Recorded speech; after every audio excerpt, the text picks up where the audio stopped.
बोलो जयकारा बोल मेरे श्री गुरु महाराज की जय। श्री परमहंस दयाले जी महाराज की जय। सर्वप्रथम अपने श्री परमहंस दयाल जी के श्री चरण कमलों में लाखों करोड़ों बार दंडवत प्रणाम करते हैं और सभी परमहंसों के चरणों में भी दंडवत प्रणाम करते हैं और आशीर्वाद लेते हैं कि कृपा करें, दया करें कि हमारा मन आपके श्री चरण कमलों से जुड़ा रहे और हम प्यारी जीवनी का रसपान करते रहें और आपका आशीर्वाद, आपका वरद हस्त सदैव हमारे मस्तक पर बना रहे। प्रभु आपका कोटि कोटि धन्यवाद है। अनुचित क्षमा कीजिएगा। आगे का जो प्रसंग आ रहा है वो है गुरु दीक्षा। कल हमने श्रवण किया था, रसपान किया था शुभ अवतरण। अब आगे है गुरु दीक्षा। श्री पंचम पातशाही सतगुरुदेव भगवान जी ने गुरु दीक्षा कैसे प्राप्त की, इसका रसपान करेंगे। आंखें खोलकर दर्शन कीजिए। प्यारे प्रीतम के सामने विराजमान है प्रभु। एक टक निहारते रहिए आंखों में आंखें डालकर। देखो हमारी तरफ ही देख रहे हैं, है ना। तो श्वासों के साथ सुमिरन चलता रहे, बस सुमिरन को नहीं छोड़ना है और आंखों में ध्यान को बसा लीजिए, प्यारी छवि को, और कानों से श्रवण करेंगे प्यारी जीवनी। सचमुच सतगुरुदेव भगवान ने घर के अंदर ही सचखंड बना दिया है। हर रोज अपनी छतर छाया में बैठाकर, अपनी गोद में बैठाकर हमें प्यारी जीवनी का रसपान करवा रहे हैं। तो आइए श्रवण करते हैं, रसपान करते हैं बड़े प्रेम से। गुरु दीक्षा। अनंत असीमत गुण निधि विचरे गुणों के माही, अखिल विश्व ने अंत ना ये लौकिक नियम निभाही। साधन नियम सब दृढ़ करें, तन पर कष्ट उठाही। पथ पर दर्शक बने जगत में, सतमार्ग धरि श्यामहि।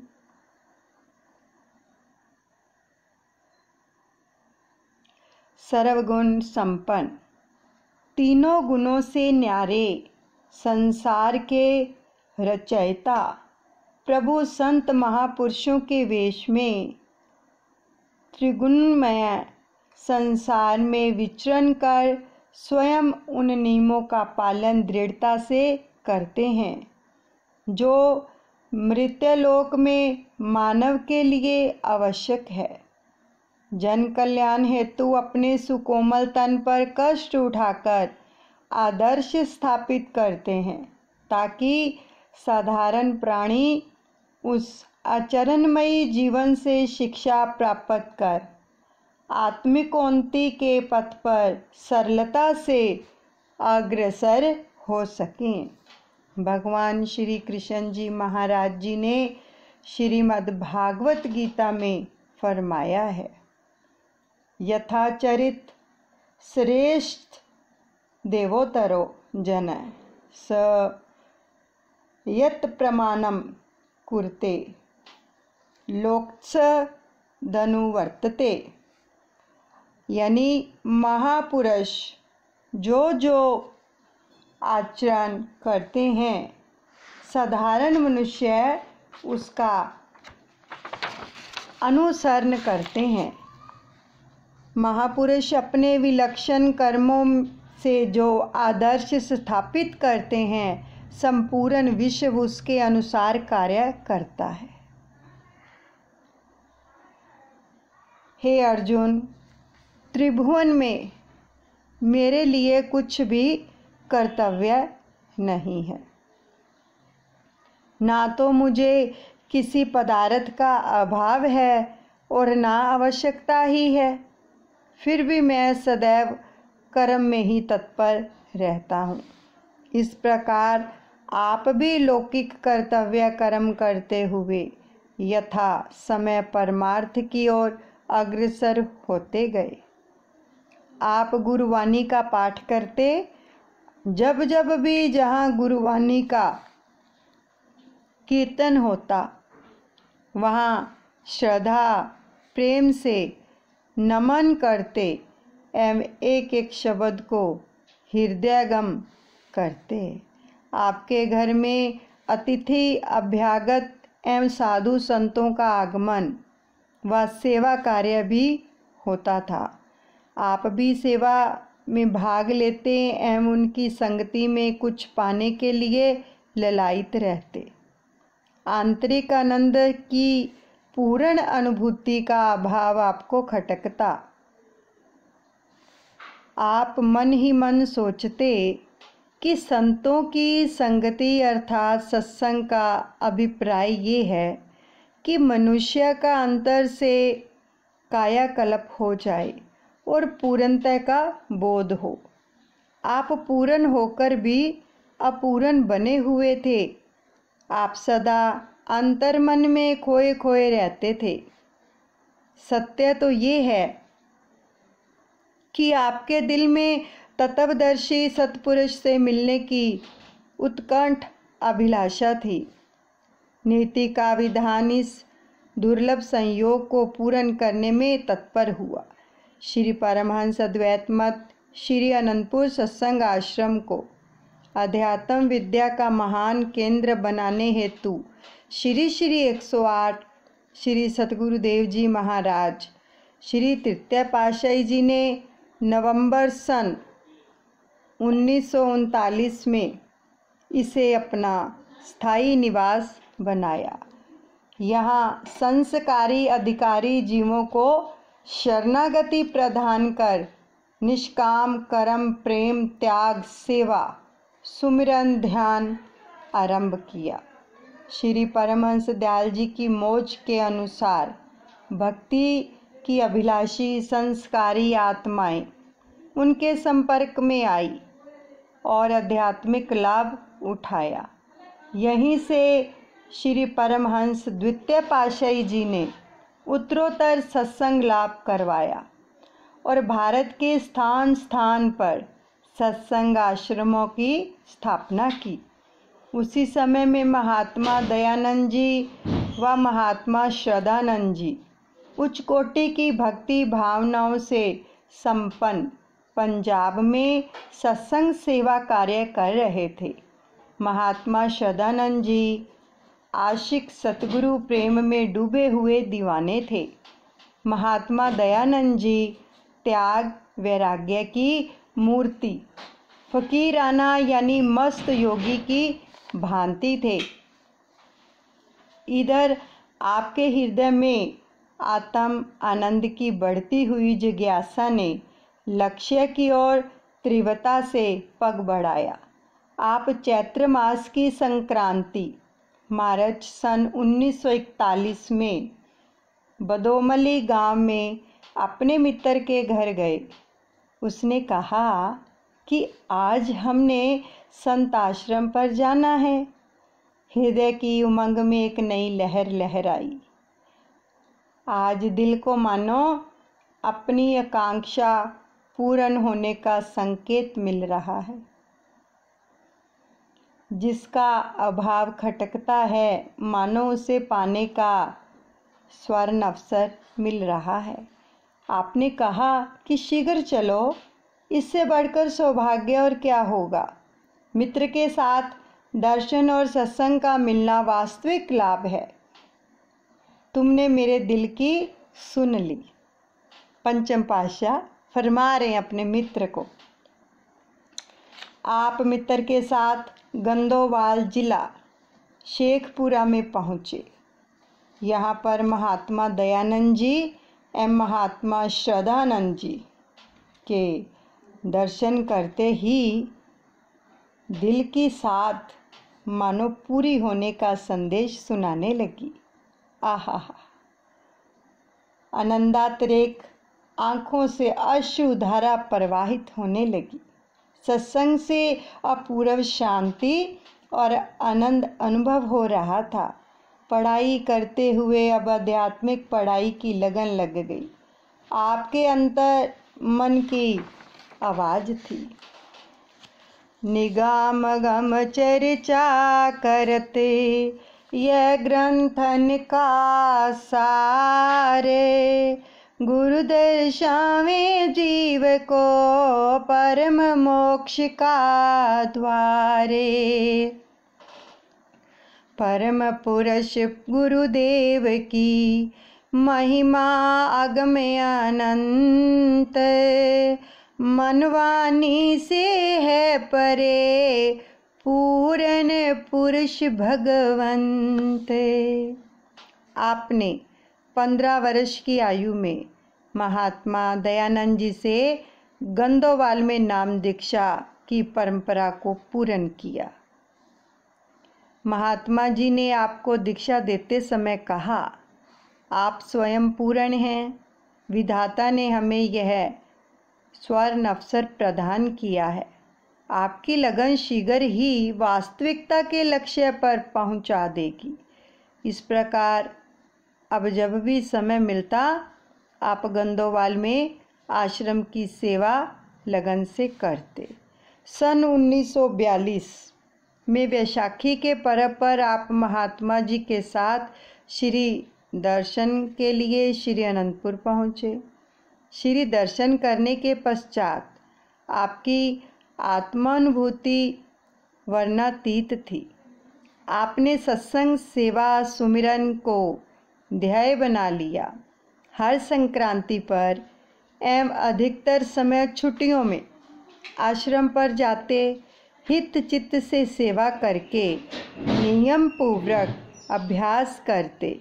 महात्मा जी आपकी इतनी लगन को देखकर प्रसन्न होते। पास बुलाकर कहते, आश्रम में झाड़ू देना, सफाई करना, बर्तन मांजना आदि काम तो अन्य लोग भी कर लेंगे, आप केवल मंदिर की सेवा पूजा ही कर लिया करो। आप भाव भरे शब्दों में कहते, महात्मा जी आप मुझे निजी निधि को पाने से वंचित होने को कहते हैं। मुझ पर कृपा करते हुए इससे अधिक सेवा करने का सुअवसर प्रदान करें। गांव रायपुर कला के समीप ही रावी नदी बहती थी और आप भगत वेश में हर संक्रांति को अपने मित्र दुर्गादास जी के साथ इस नदी को पार कर गंदोवाल के सारे आश्रम को गोबर से लिपा करते। तो एक दिन संक्रांति थी और आपको उस दिन किसी कारणवश स्कूल से कुछ देरी हो गई। घर पहुँचे तो आपके बड़े भाई ने आपको कोई काम बता दिया। आप शीघ्रता से उस काम को निपटाकर आश्रम की ओर जाने लगे। आप मन ही मन सोचते जा रहे थे कि आज पता नहीं सेवा का सौभाग्य मिलेगा भी या नहीं। पहले ही बहुत विलंब हो चुका है। फिर दुर्गादास जी ने वहां पहुंचकर सारी सेवा निपटा ली होगी। इन्हीं विचारों में खोए आप जल्दी जल्दी पग बढ़ाने लगे। नदी के पास दलदल में आपका चरण धंस गया और आप जितना जोर लगाकर उसे बाहर निकालने का प्रयत्न करते उतना ही वह अंदर की ओर धंसता चला जा रहा था। उस समय आपने अपने इष्ट देव महाप्रभु जी को स्मरण कर विनय की, प्रभु आज हमारे से क्या भूल हो गई है? क्या आज की संक्रांति सेवा किए बिना ही निकल जाएगी? विनती करते करते जब आपने आंखें बंद की तो नेत्रों से गंगा यमुना प्रवाहित होने लगी। इतने में आपने क्या देखा कि नदी के दूसरे किनारे पर महाप्रभु जी सैर कर रहे हैं और आपका नाम लेकर फरमा रहे हैं, कि आओ, हम तो आपकी ही प्रतीक्षा कर रहे हैं। आपने आंखें खोली तो अद्भुत दृश्य यह देखा कि आपका चरण दलदल से निकल चुका है। उस पार पहुंचकर आप महाप्रभु जी के सुकोमल चरण कमलों में दंडवत प्रणाम कर रहे हैं। महाप्रभु जी ने आपको उठाया और फरमाया कि जाओ, जल्दी जाओ, अभी तो सेवा आरंभ ही नहीं हुई है। आप दौड़कर आश्रम में पहुँचे तो देखा कि अभी दुर्गादास जी तो पहुँचे ही नहीं हैं और आपने झट से गोबर का घोल तैयार किया और लिपाई आरंभ कर दी। इस प्रकार आप दर्शा रहे थे कि जिसके हृदय में गुरु घर की सेवा की लालसा होती है और अपने सतगुरु के चरणों में अटूट श्रद्धा व पूर्ण विश्वास होता है, सतगुरु उसके सदैव अंग संग रहते हैं। आपने हर प्रकार की सेवा में भाग लेकर ये भी दर्शा दिया कि गुरु दरबार की कोई भी सेवा बड़ी अथवा छोटी नहीं होती। यह सेवा तो अति सौभाग्य व उत्तम कर्मों के फल स्वरूप ही जीव को मिलती है। महात्मा जी आपके तेजोमयी पर संचित रूप को निहारते और मन ही मन कहते कि सचमुच दिव्य दैवी गुण स्वरूप जब धरा पर अवतार लेते हैं तो मानवीय आदर्शों पर चलते हुए स्वयं को रहस्यमयी बनाए रखते हैं। माता जी आपके बदले हुए रंग ढंग को देखकर सोचती कि क्या सचमुच ही यह संन्यास मार्ग को अपना रहा है।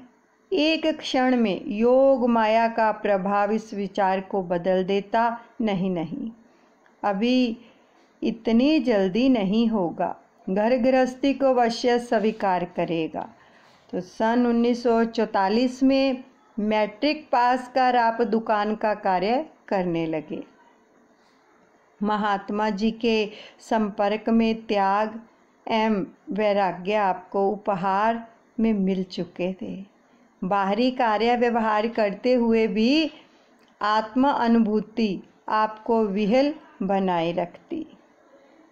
अब आगे का प्रसंग आ रहा है श्री सतगुरुदेव जी महाराज श्री तृतीय पातशाही जी से मिलन, पंचम पातशाही महाराज जी का। अध्यात्म पथ पर सृष्टि में आध्यात्मिक संबंध केवल तत्ववेता आत्मवेता ही जानते हैं। समय समय पर धुर का संदेश सुनाने, सत्य मार्ग का बोध कराने एवं परमात्मा से एकाकार का पथ सुझाने के लिए नित्य एवं निमित्त अवतार धरा पर आते हैं। ऐसी अवतारी विभूतियाँ जन्म से ही सर्वगुण संपन्न होती हैं। यहाँ धरती पर वे मानव रूप के आदर्श स्थापित करने हेतु कार्य करते हैं। ध्याय के पूरक आत्मनिष्ठ का संबंध पूर्ण करने हेतु ऐसा दर्शाते हैं मानो एक दूसरे को मिलने को आतुर हों। अंतर मन में खुशी अपूर्व दे रही मानो यह पैगाम, मिल गया अब असली ठिकाना, पाया दिल है विश्राम।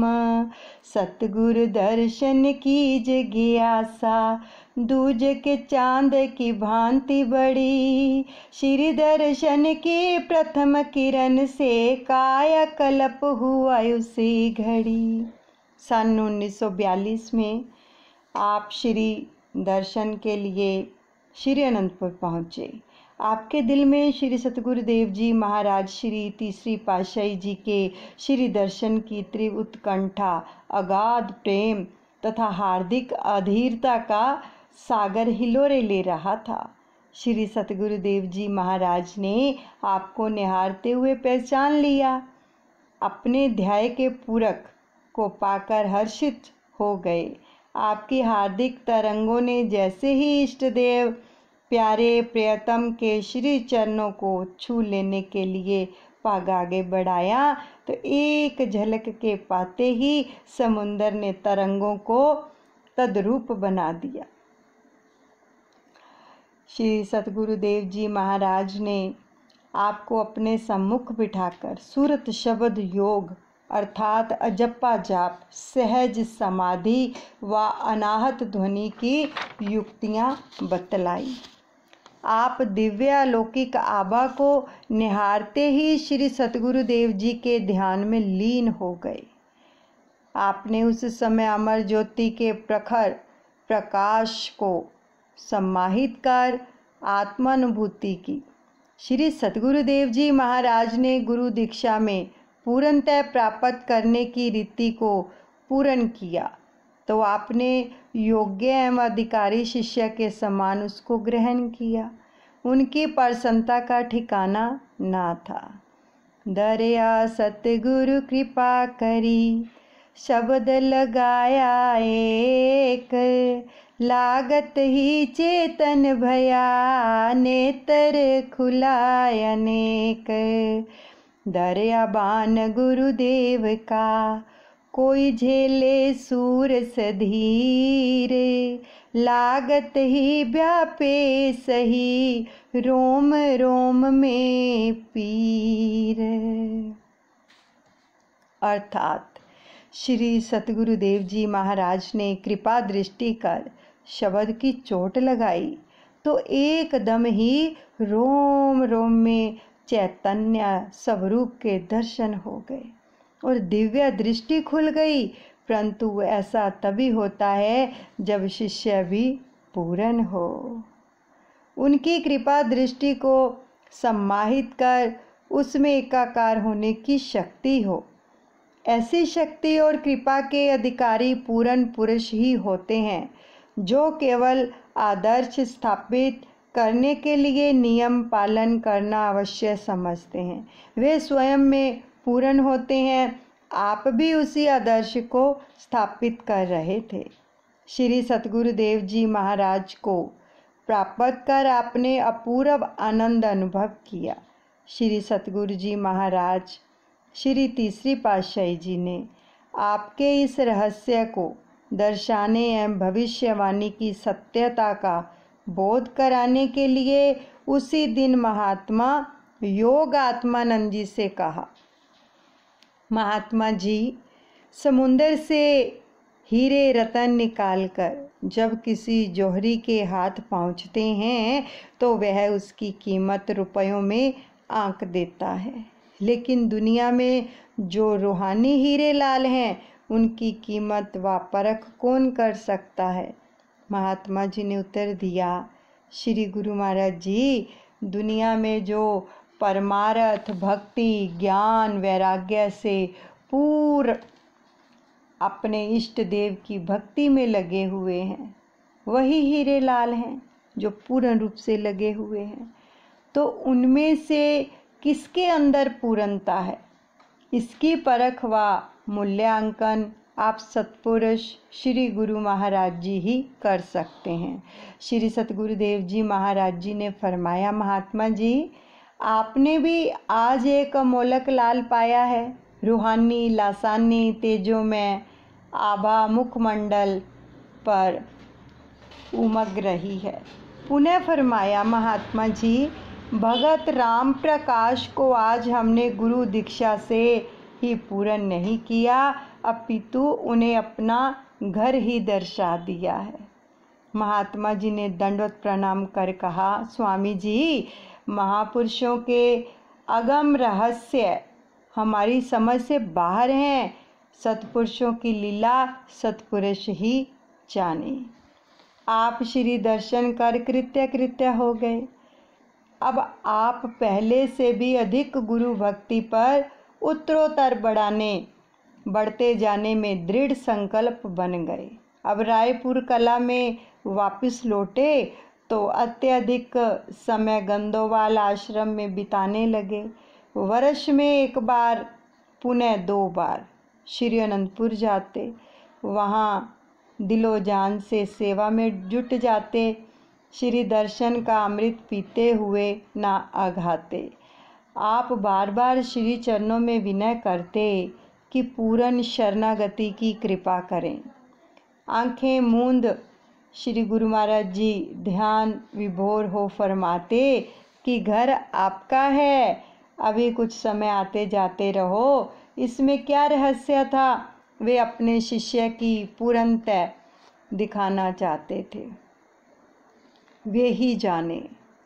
नित्य निमित्त संत रूप में दर्शन साकार कराते हैं, लीला अपरंपार है इनकी, निज भक्तों को सरसाते हैं। दिल से दिल का जुड़ा है नाता, हर युग में ही दर्शाते हैं। भगवान भगत के वश में है, प्रेम में बंद चले आते हैं। धन्य है प्रेमी भगत प्रभु के, प्रभु को सदा रिझाते हैं। प्रभु की दिव्य लीलाओं का हृदय मंदिर में बसाते हैं। आगे जो है पिताश्री का आदेश पालन। सन 1945 में आपके पिताजी ने कहा कि हम तीर्थ यात्रा करना चाहते हैं, आप हमारे साथ चलें। आपने पिताजी की आज्ञा शिरोधार्य की और उनके साथ चले गए। पहला पड़ाव काशी में था। काशी में अधिकतर मंदिर शिवजी के हैं। काशी विश्वनाथ मंदिर अत्यधिक विख्यात पूजा स्थल है। आप पिताजी के साथ प्रातः जाते और गुरु शब्द के ध्यान में लीन हो जाते। मंदिर में पूजा अर्चना जैसे भी पिताजी कहें कर लेते, परंतु रोम रोम में श्री सतगुरु जी महाराज जी के दर्शन बस चुके थे। आप सब में उसी छवि को निहारते। और काशी में रहने वाला और भगवान शिव पर पूर्ण आस्था रखने वाला एक भगत था। वह प्रातः नित्य नियम से मंदिर में शिवलिंग पर जल चढ़ाने आता था। आपको वहाँ समीप बैठे देखकर उसकी आत्मा प्रफुल्लित होती और ध्यान आपकी ओर खिंच जाता। रात्रि समय उसके मन में ख्याल आया कि सदग्रंथ एवं संतों की वाणियों में प्राय पड़ा सुना जाता है, गुरुर् ब्रह्मा गुरुर् विष्णु गुरुर्देवो महेश्वरा, गुरुर् साक्षात् परब्रह्म तस्मै श्री गुरुवे नमः। गुरु ही ब्रह्मा है, गुरु ही विष्णु है, गुरु शिवजी है, गुरु साक्षात परमात्मा का स्वरूप है। गुरु के बिना मनुष्य अधूरा है। जब कोई भी देव गुरु रूप है, वे भी परमात्मा के ही रूप हैं, तो फिर गुरु की आवश्यकता क्यों है? आज तक मैंने नहीं पढ़ा है, ना सुना है कि गुरु संत भी कभी शिव बनते हैं या उस रूप को धारण करते हैं। इन्हीं विचारों में उसे नींद आ गई। अब कहते हैं कि जब पूर्व पुण्य जागृत होते हैं तो संतों से मिलाप होता है और सतगुरु की प्राप्ति होती है। वह शिव भगत नित्य की भांति लोटे में जल लेकर मंदिर में गया। आंखें मूंद कर शिवलिंग पर जल चढ़ाते हुए ओम नमः शिवाय, ओम नमः शिवाय कहने लगा। उस समय उसने ध्यान में यह देखा कि आप सामने बैठे मुस्कुरा रहे हैं और वह शिवलिंग पर ही जल चढ़ा रहा है। उसने पुनः आंखें मूंदी और फिर ओम नमः शिवाय, ओम नमः शिवाय कहते हुए पुनः शिवलिंग पर जल चढ़ाया। उसे ध्यान में वह लौकिक दृश्य फिर से दृष्टिगोचर होने लगा। उसने आंखें खोली और आप में शिव स्वरूप के दर्शन पाए। उस व्यक्ति ने आपके चरण पकड़ लिए और आपको अपने घर में भोजन करने की विनय की। आप उसके घर गए। उसने विनय की कि क्या आप इस वेश यानी अभी घर का पहनावा था। मैं गुरु हैं या गुरु बनेंगे? आपने उत्तर दिया, आपकी हार्दिक सच्ची भावना, श्रद्धा, विश्वास और पूर्व पुण्यों से श्री अनंतपुर वासी सतगुरु ने यह संयोग बनाया है। मेरे सतगुरु को जिस रूप में चाहोगे उसी रूप में पाओगे। वह भगत कहने लगा, महाराज, जो कुछ मैंने स्पष्ट देखा उसे कैसे भुला सकता हूँ? फिर उसने कहा कि अब आप मुझे नाम दीक्षा दीजिए।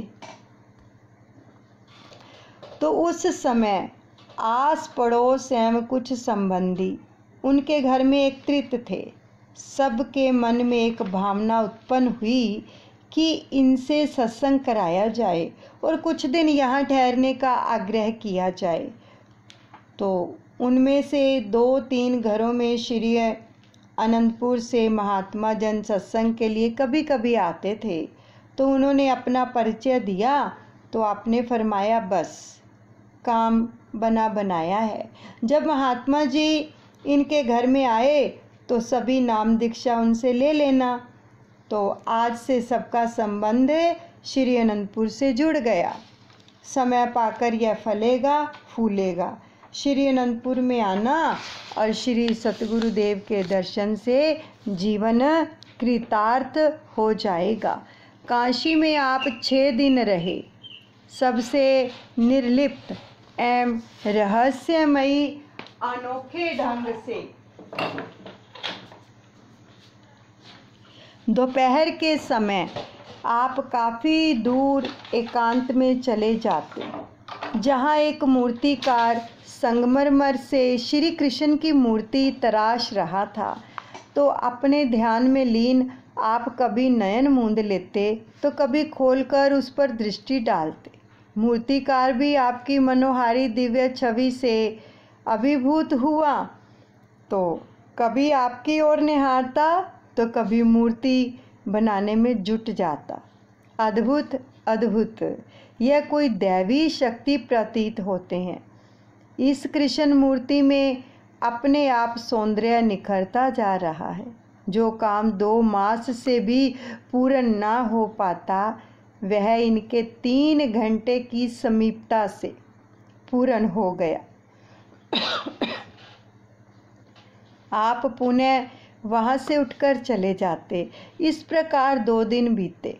तीसरे दिन आपको 1 घंटा ही हुआ था कि पिताजी पीछे से आपको ढूंढते हुए वहाँ पहुँचे और आपको देखकर कहने लगे, अरे तुम्हें दिन दोपहर को भी आराम नहीं, चलो मेरे साथ धर्मशाला में आराम करो।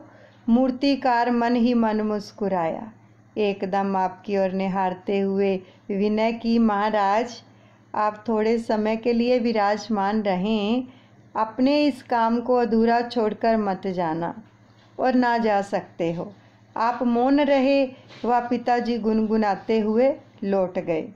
अब तीसरे दिन जब 3 घंटे के बाद आप वहाँ से उठने लगे तो मूर्तिकार ने मूर्ति को पूरा कर लिया और झट से आपके चरण पकड़ लिए। दिव्य स्वरूप भगवान प्रणाम, आश्चर्य आश्चर्य।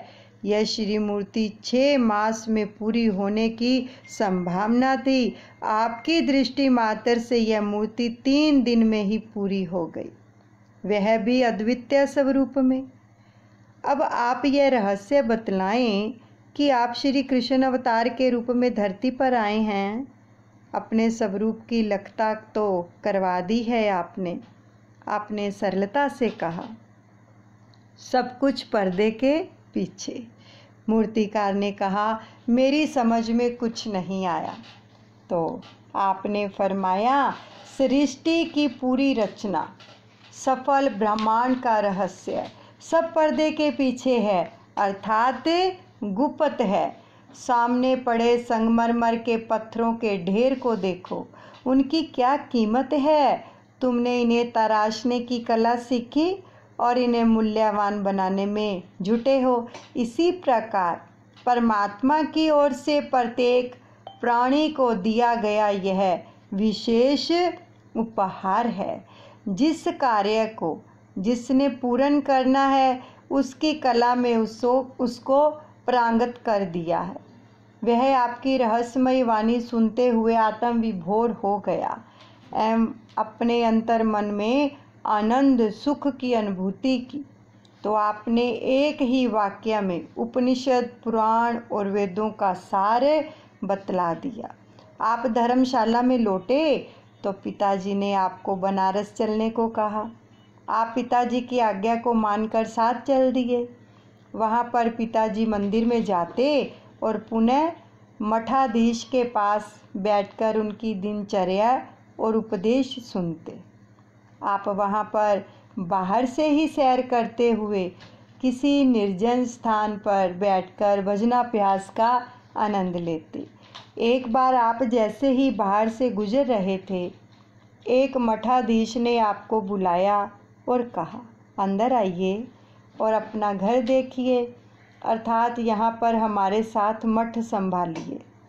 चूँकि 2-3 दिन से जैसे ही वह आपको बाहर से निकलते देखता, उसका ध्यान आपकी ओर केंद्रित हो जाता। उसे आप में कुछ विशेष दिखाई देता।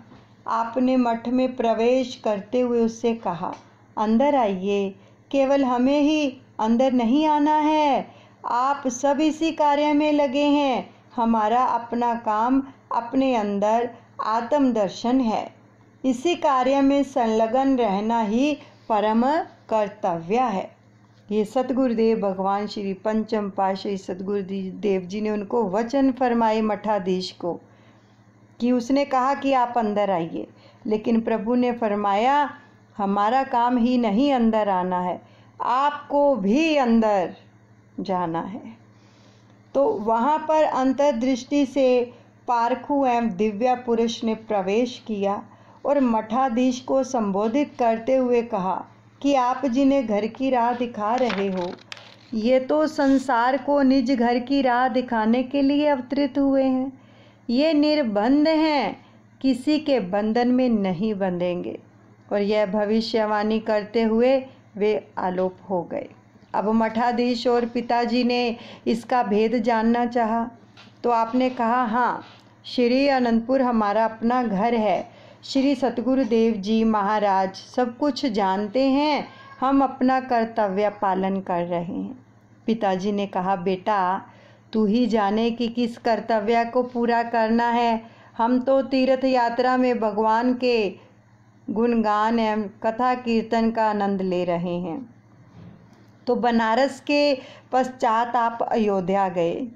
वहाँ भी सबसे न्यारे बन स्वयं को कहीं भी मंदिरों में प्रकट नहीं किया। आपको सत्संग उपदेश देना या कहीं उपदेशकों के समीप जाना अधिक नहीं सुहाता था। जहाँ कहीं रामायण कथा अथवा सत्संग प्रसंग चल रहे हों, वहाँ कुछ समय बैठ जाते। इस प्रकार कहीं 5 दिन तो कहीं 7 दिन साथ निभाते रहे। एक दिन प्रातः आप सरयू के तट पर सैर कर रहे थे।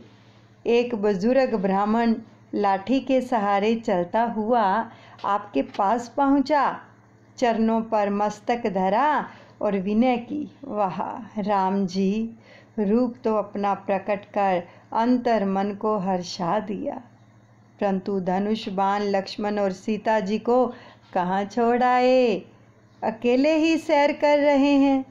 आपने फरमाया, ब्राह्मण देव, केवल आपके लिए ही हमें तीर्थ यात्रा पर आना पड़ा है, याद करो। उसके मस्तक पर हाथ रखा और आपकी विनय पर हमने आपसे वादा किया था कि आप कलयुग में दर्शन पाकर निर्वाण पद प्राप्त करोगे। सो अब घर में जाकर इसकी चर्चा मत करना। भगवान किसी न किसी रूप में हर युग में प्रकट होते हैं। भक्तों व प्रेमियों के साथ उनकी भावना रूप लीला करते हैं। वह ब्राह्मण आत्म विभोर हो घर गया और इस दिव्य स्वरूप को हृदय में अंकित कर तीसरे दिन परम धाम सिधार गया। जहाँ योगी ऋषि मुनि पहुँचने के लिए ललायित रहते हैं, तो इसके पश्चात आप अभी लखनऊ पहुँचे ही थे। आपने पिताजी से कहा कि हमारा दिल इन तीर्थों से भर गया है, अब हमारा श्री अनंतपुर जाने का मन है, आगे गया आदि कहीं भी जाने को मन नहीं है। अनमने मन से समय बिताना, समय व्यर्थ करना है। आगे की यात्रा फिर कभी कर लेना, अब शीघ्र ही घर लौट चलो।